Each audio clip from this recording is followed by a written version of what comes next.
जोहार नमस्कार। झारखंड समेत देश दुनिया की तमाम बड़ी खबरों में से कुछ प्रमुख खबरों पर आइए नजर डालते हैं। जोहार दर्शकों, स्वागत है आपका आज के ताज़ा समाचार बुलेटिन में। हम आपके लिए लेकर आए हैं झारखंड और देश दुनिया की बड़ी एवं महत्वपूर्ण खबरें। तो चलिए बिना देर किए शुरू करते हैं। सबसे पहले बात झारखंड की। झारखंड में पिछले 24 घंटों में सिमडेगा सहित कई हिस्सों में बारिश हुई है। हालांकि बारिश के बावजूद रांची 32 डिग्री सेल्सियस और मेदिनीनगर 36.2 डिग्री सेल्सियस जैसे शहरों के तापमान में बढ़ोतरी दर्ज की गई है। मौसम विभाग के अनुसार 7 और 8 मई को उत्तर पश्चिमी हिस्सों को छोड़कर राज्य के अधिकांश जिलों में आंशिक बादल छाए रहेंगे और 40 से 50 किलोमीटर घंटा की रफ्तार से हवाएं चलने के साथ हल्की बारिश हो सकती है। आगामी 9 से 12 मई तक पूरे झारखंड में बादल छाए रहने का अनुमान है, जिससे राज्य के विभिन्न हिस्सों में गरज के साथ मध्यम वर्षा और मौसम में उतार चढ़ाव का सिलसिला जारी रहेगा। उच्चतम न्यायालय ने झारखंड सरकार को निर्देश दिया है कि सहायक शिक्षकों और आचार्यों के कुल रिक्त पदों में से 50% पद 4 सप्ताह के भीतर विशेष रूप से पारा शिक्षकों के लिए अधिसूचित किए जाएं। हालांकि अदालत ने पारा शिक्षकों के सीधे नियमितीकरण की मांग को खारिज कर दिया है, लेकिन कार्यपालिका को अस्थायी भर्ती व्यवस्था समाप्त कर पारदर्शी और स्थायी नियुक्तियां सुनिश्चित करने की सख्त चेतावनी दी है। पूर्व भारतीय कप्तान MS धोनी एक बार फिर झारखंड और बिहार के सबसे बड़े व्यक्तिगत आयकरदाता बने हैं, जिनकी आय का मुख्य स्रोत क्रिकेट, IPL, विज्ञापन और विभिन्न व्यावसायिक निवेश हैं। आयकर विभाग के अनुसार वित्तीय वर्ष 2025-26 में झारखंड ने 12,000 करोड़ रुपए के कर संग्रह के साथ बिहार को पीछे छोड़ दिया है, जबकि विभाग अब अप्रैल 2026 से लागू होने वाले नए आयकर अधिनियम को लेकर जागरूकता अभियान चला रहा है। झारखंड स्वास्थ्य विभाग दूसरे राज्यों से आने वाले विशेषज्ञ डॉक्टरों के लिए पंजीकरण प्रक्रिया को सरल बनाने हेतु स्टेट मेडिकल काउंसिल रूल 2023 में संशोधन की तैयारी कर रहा है। इस बदलाव का मुख्य उद्देश्य अतिरिक्त औपचारिकताओं को कम करना है, ताकि योग्य डॉक्टर आसानी से राज्य में अपनी सेवा दे सकें और जनता को बेहतर सुपर स्पेशलिटी चिकित्सा सुविधाओं का लाभ मिल सके। CID की जांच में Jharkhand state electricity employees master trust और पर्यटन विकास निगम के नाम पर फर्जी बैंक खाते खोलकर करोड़ों रुपए के गबन की गंभीर वित्तीय अनियमितता का खुलासा हुआ है। इस मामले में बैंक दस्तावेजों और KYC में हेराफेरी के जरिए सरकारी धन के संदिग्ध हस्तांतरण के साक्ष्य मिले हैं, जिसके आधार पर कारोबारी श्रवण कुमार शर्मा सहित अन्य आरोपियों के खिलाफ आपराधिक साजिश के तहत कार्रवाई की जा रही है। जमशेदपुर में बिजली, पानी और स्वास्थ्य सेवाओं की बदहाली को लेकर भाजपा ने पूर्व मुख्यमंत्री रघुवर दास के नेतृत्व में राज्य सरकार के खिलाफ जोरदार प्रदर्शन किया। वहीं झामुमो ने बढ़ती महंगाई के मुद्दे पर केंद्र सरकार को घेरा। DC कार्यालय के समक्ष दोनों दलों के आमने सामने होने के कारण स्थिति तनावपूर्ण रही, जिसे देखते हुए प्रशासन ने भारी पुलिस बल तैनात कर सुरक्षा के कड़े इंतजाम किए थे। नेता प्रतिपक्ष बाबूलाल मरांडी ने धनबाद के अपराधी प्रिंस खान द्वारा जारी वीडियो के आधार पर पुलिस और माफिया के गठजोड़ का आरोप लगाते हुए मुख्यमंत्री हेमंत सोरेन से उच्चस्तरीय निष्पक्ष जांच की मांग की है। उन्होंने सोशल मीडिया पर वीडियो साझा करते हुए SSP पर लगे गंभीर आरोपों की न्यायिक निगरानी में जांच कराने और संबंधित अधिकारियों को पद से हटाने के साथ दोषियों पर कड़ी कार्रवाई का आग्रह किया है। खूंटी पुलिस ने मुरहू थाना क्षेत्र में घेराबंदी कर एक लावारिस वैगनार कार से लगभग 131.8 किलोग्राम डोडा बरामद किया है, जिसकी अनुमानित कीमत करीब 2 लाख रुपए बताई जा रही है। अंधेरे का फायदा उठाकर तस्कर भागने में सफल रहे, जिनके खिलाफ NDPS के तहत मामला दर्ज कर पुलिस उनकी गिरफ्तारी के लिए छापेमारी कर रही है। झारखंड उत्पाद सिपाही भर्ती पेपर लीक मामले में रांची पुलिस ने बिहार के सहरसा से आरोपी अमृत राज को गिरफ्तार किया है, जो सिलीगुड़ी में EPFO क्लर्क के पद पर कार्यरत था। इस मामले में अब तक कुल 166 गिरफ्तारियां हो चुकी हैं, जिसमें 11 अप्रैल को तमाड़ से पकड़े गए 159 अभ्यर्थी और सॉल्वर गैंग के सदस्य भी शामिल हैं। मुख्यमंत्री हेमंत सोरेन ने 7 वर्षीय बाल तैराक ईशांत सिंह को भारत और श्रीलंका के बीच स्थित 29 किलोमीटर लंबे पलक स्ट्रेट को महज 9 घंटे 50 मिनट में तैरकर विश्व रिकॉर्ड बनाने पर 5 लाख रुपये और प्रशस्ति पत्र देकर सम्मानित किया। मुख्यमंत्री ने ईशांत की इस ऐतिहासिक उपलब्धि को राज्य के लिए गौरव बताया और खेल विभाग को तैराकी सहित अन्य खेलों के विस्तार के लिए आधुनिक सुविधाएं व नई कार्ययोजना तैयार करने के निर्देश दिए। मुख्यमंत्री हेमंत सोरेन ने नेपाल के खिलाफ क्रिकेट सीरीज जीतने वाली भारतीय डेफ बधिर टीम के खिलाड़ियों को सम्मानित करते हुए उनकी ऐतिहासिक उपलब्धि और मेहनत की सराहना की। इस दौरान मुख्यमंत्री ने भारतीय टीम में शामिल झारखंड के खिलाड़ियों पर गर्व जताते हुए उन्हें हर संभव सरकारी सहयोग और बेहतर खेल सुविधाएं उपलब्ध कराने का भरोसा दिलाया। हावड़ा हटिया क्रियायोगा एक्सप्रेस में सफर कर रहे यात्रियों के बीच उस समय दहशत फैल गई जब रांची के बरियातू निवासी 2 युवक अकीब खान और रेहान खान चलती ट्रेन के सामान्य कोच में अवैध देशी पिस्तौल लहराकर लोगों को धमकाने लगे। मुस्तैद RPF जवानों ने त्वरित कार्रवाई करते हुए दोनों आरोपियों को दबोच लिया। जिनके पास से एक पिस्तौल और जिंदा कारतूस बरामद हुआ। पूछताछ में खुलासा हुआ कि वे ये हथियार जमशेदपुर से लाकर रांची में सप्लाई करने वाले थे, जिसके बाद उन्हें शस्त्र अधिनियम के तहत गिरफ्तार कर जीआरपी रांची को सौंप दिया गया है। धनबाद पुलिस ने प्रिंस खान गैंग के नाम पर कारोबारियों से 1 करोड़ रुपये तक की रंगदारी मांगने वाले गिरोह के 4 सदस्यों को तकनीकी जांच और छापेमारी के जरिए गिरफ्तार किया है। ये आरोपी गैंग का डर दिखाकर मोटी रकम वसूलने की फिराक में थे, लेकिन पुलिस की समय रहते कार्रवाई से कारोबारियों में फैला दहशत का माहौल कम हुआ है और अब अन्य संभावित गुर्गों की तलाश की जा रही है।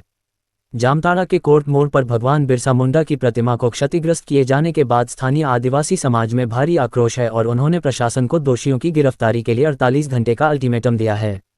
पुलिस सीसीटीवी फुटेज के आधार पर आरोपियों की पहचान करने में जुटी है, जबकि प्रशासनिक अधिकारियों ने प्रतिमा की मरम्मत कराने और शांति व्यवस्था बनाए रखने का भरोसा दिलाया है।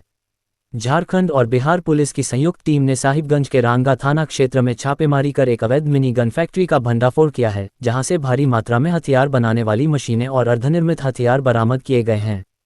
पुलिस फिलहाल इस बड़े हथियार तस्करी नेटवर्क के पीछे शामिल मुख्य संचालकों की पहचान करने और उनके पूरे सिंडिकेट को ध्वस्त करने के लिए सघन जांच में जुटी है।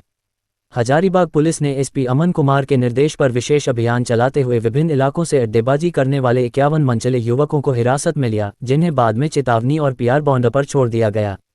इस कार्रवाई के लिए 39 टीमों ने कुल 119 ठिकानों पर छापेमारी की और पुलिस ने स्पष्ट किया है कि सुरक्षा व्यवस्था बनाए रखने के लिए भविष्य में भी ऐसे सघन अभियान जारी रहेंगे। झारखंड के पूर्व मुख्यमंत्री अर्जुन मुंडा ने भाजपा नेता शुभेंदु अधिकारी के निजी सहायक की हत्या को लोकतंत्र पर हमला बताते हुए पश्चिम बंगाल में जारी राजनीतिक हिंसा पर गहरी चिंता और नाराजगी व्यक्त की है। सोशल मीडिया के माध्यम से शोक प्रकट करते हुए उन्होंने इस घटना को बेहद निंदनीय करार दिया और दोषियों के विरुद्ध कड़ी कार्रवाई के साथ शांति की अपील की है। अब देखिए राष्ट्रीय एवं अंतर्राष्ट्रीय सुर्खियां।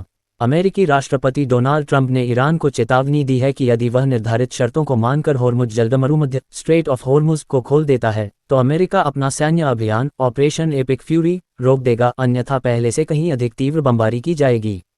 इस बीच ट्रंप ने कूटनीतिक प्रगति और पाकिस्तान व सऊदी अरब जैसे देशों के अनुरोध पर जहाजों को निकालने वाले प्रोजेक्ट फ्रीडम को अस्थायी रूप से रोक दिया है, जिसका पाकिस्तान के प्रधानमंत्री शहबाज शरीफ ने स्वागत किया है।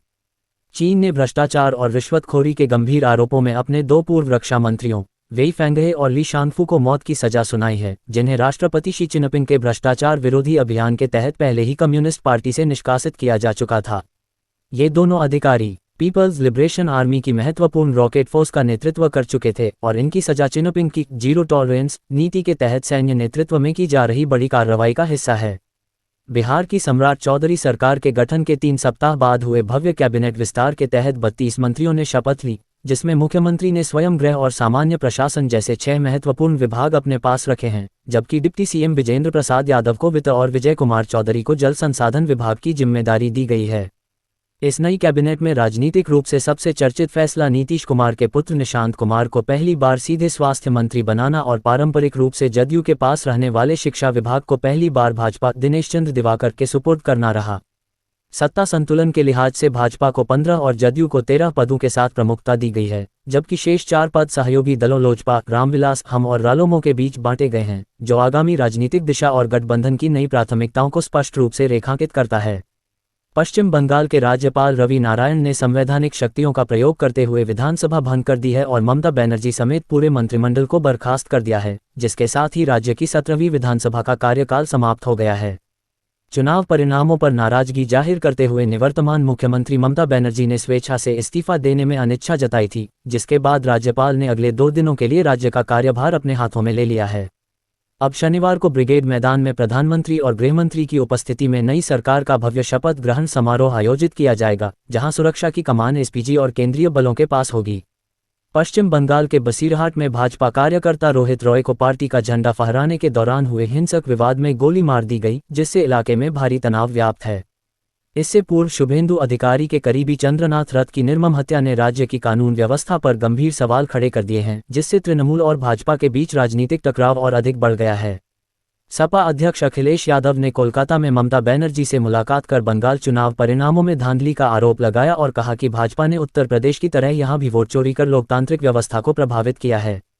उन्होंने ममता बनर्जी के संघर्ष को अपना समर्थन देते हुए महिलाओं की शक्ति और विपक्षी एकजुटता के माध्यम से भाजपा की आक्रामकता को संसद और सड़क पर चुनौती देने की बात कही है।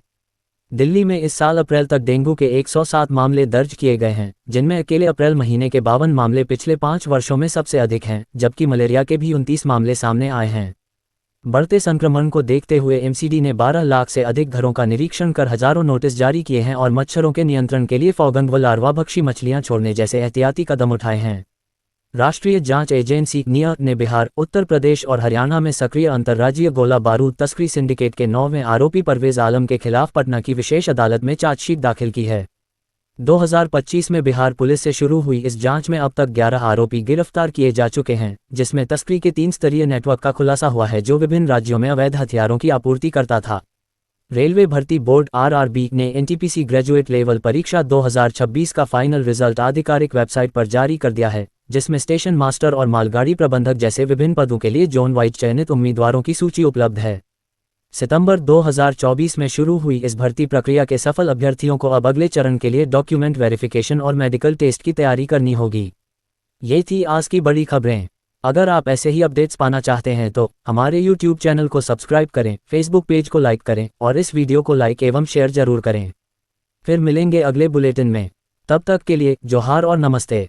अच्छी लगी आपको हमारी ये खबर, ये हमें कमेंट बॉक्स में लिखकर ज़रूर से बताएं और ऐसे ही नवीनतम ताज़ा अपडेट्स, खास खबरों से रूबरू बने रहने के लिए बने रहें हमारे संग। कैमरा के पीछे से मेरा सहयोग कर रहे अजय महतो, आनंद चौहान के साथ मैं यजत पिंटू रांची।